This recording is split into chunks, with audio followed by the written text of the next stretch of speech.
खबर आपको देंगे। कोटा दुमेलैया रोड पर तेज रफ्तार ट्रेलर ने 2 मोटरसाइकिलों को रौंद डाला। हादसे में मोटरसाइकिलों पर सवार स्कूल के 5 तलबा जाँ बहक हो गए। रेस्क्यू हुकाम के मुताबिक जाँ बहक तलबा की उम्रें 10 से 16 साल के दरमियान हैं।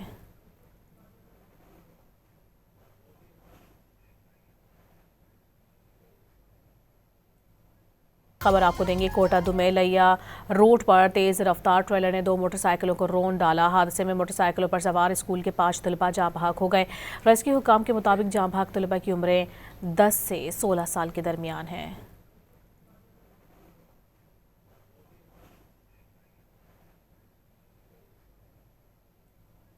खबर आपको देंगे। कोटा दुमेलैया रोड पर तेज रफ्तार ट्रेलर ने 2 मोटरसाइकिलों को रौंद डाला। हादसे में मोटरसाइकिलों पर सवार स्कूल के 5 तलबा जाँ बहक हो गए।